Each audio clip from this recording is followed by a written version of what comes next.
Hello, this is Angela with Applied Technology Group, also known as ATG USA.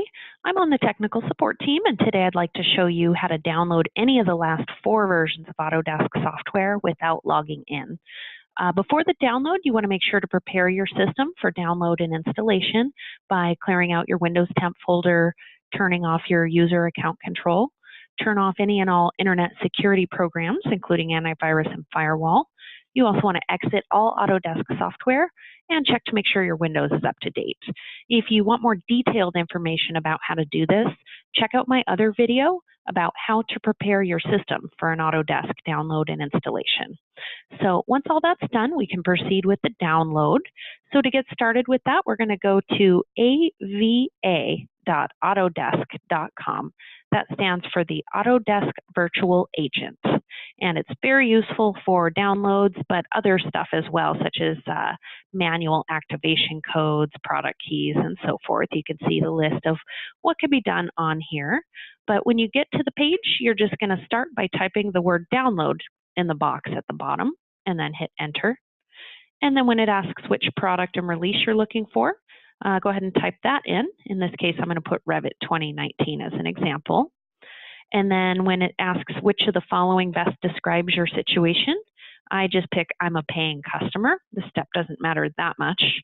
And then you're going to say continue to download in AVA. Once you've said that, you're going to pick your operating system and hit continue. And then pick your language and hit continue. And then it's going to ask you which download method you want. If you're on Windows 7, the best method is the Download Now method. If you're on Windows 8 or 10, the best method is going to be the browser download. That's the same thing that you get on these media kits that you can pay for through Autodesk. So it's got all the content up front. And with things like Revit, it's really important to make sure your libraries get installed correctly. So use the browser download whenever possible. So if you're on Windows 8 or 10, or you're on Windows 7 with a zip extractor already installed, then you can use the browser download method. So once you get the files at the bottom, you want to save all 3 of those one by one. So I'll start by clicking part 1, and then I'll click part 2, and then I'll click part 3. My browser knows to send these to my downloads folder automatically, but if your browser asks you what you want to do with it, you can choose to save the file, or you can choose Save As and then give it a location where you want it saved. The main thing that matters is that you remember where you saved it and that they're all in the same folder. So one other thing, if you get stuck at any point in this process or you mistype anything, you can always click the button to start over and then say yes, and that'll take you back to the beginning.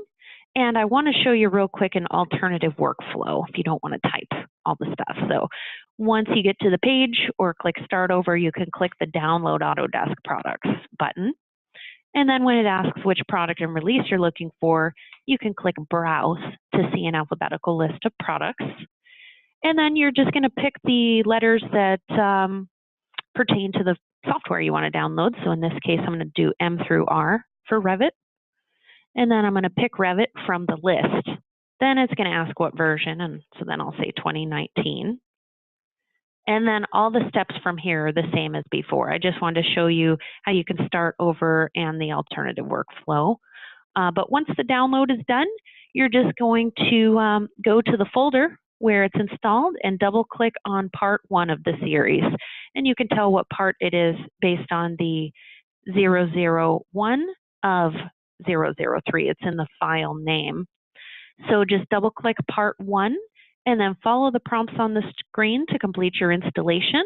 And there'll be another separate video about installation and activation, but essentially you're just going to follow the prompts on the screen. And then once the installation is done, you click finish. Then you open the software and sign in, and then you'll follow the prompts to activate your license or to get it linked up to your network license server. And then, of course, once everything is installed and activated, you want to make sure to turn your internet security and your user account control back on with the same method that you used to turn them off. So that's all I have for today. Thank you for watching.